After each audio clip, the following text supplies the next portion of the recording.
Hey guys, welcome back. This is Miri, and today we're going to talk about the Allen cognitive levels to help you prepare for the MBCOT exam.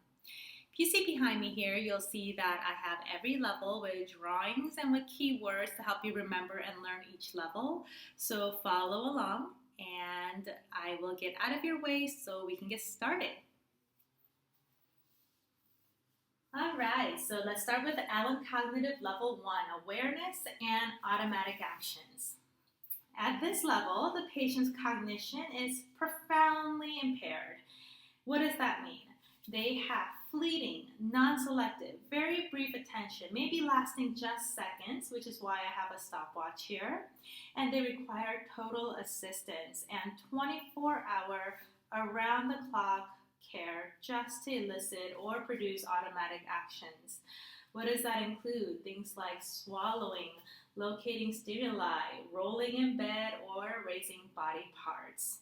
And as you can see here, I have a person laying in bed who appears to be asleep because at this level, not much is happening. So what kind of treatment activity might you want to do at this level? Sensory stimulation. So that's ACL level 1. Awareness, automatic actions, total assistance. By the time we get to ACL level 2, their attention level might be a little bit better with 3 minutes, but their awareness is still only limited to postural actions and gross body movements. They require maximum assistance just to move the body in space, and their cognition is still pretty impaired. And they, like level 1, still require around-the-clock care for transfer and bathroom activities. They also may show riding reactions at this level, so we'd want to dress them in a seated position.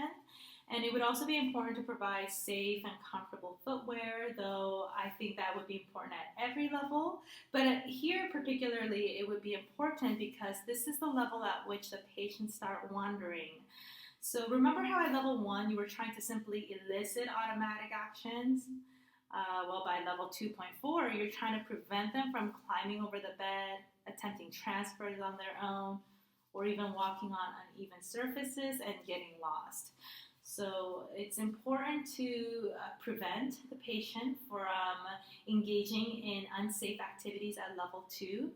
And some of the activities that you could do here at this level include multisensory activities. What does that look like? Moving to a favorite song or walking. They may even be able to dance at this level. But the point is that we want to create a calm but sensory-rich environment at ACL 2. Moving on up, ACL 3. Here we have manual and repetitive actions. So the most important thing that happens here is spontaneous manual actions in response to tactile cues. So attention span is a little bit better, but it's still pretty short. You have maximum 30 minutes. And they require moderate assistance to be able to complete simple, repetitive, and familiar tasks safely. This is where they may be able to perform with the task fully set up with everything in front of them, including polishing, sanding, folding laundry, in this case, brushing their teeth. So I have a drawing of my nephew here because I like to think of him for this level. When I'm trying to get him to brush his teeth, I have to literally bring everything out, put it right in front of him so he could see it all. And I have to cue him. I have to nudge him. Remember, tactile cues is important here. Throughout the entire process with step-by-step demonstration because he is easily distracted. And also, I have to make sure to remove dangerous items because he's unpredictable and he can be erratic.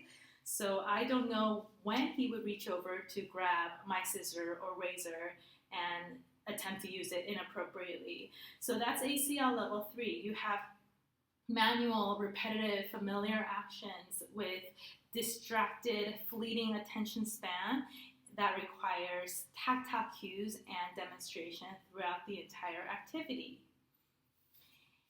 ACL 4, we're finally at a level at which the patient may live alone, which is why I have a drawing here of a house. But living alone wouldn't actually happen until about level 4.4, and even then they would need daily assistance to make sure that they're safe. Okay, and their attention is better. I have an hourglass here to show that their attention lasts up to an hour. And here they require minimum assistance.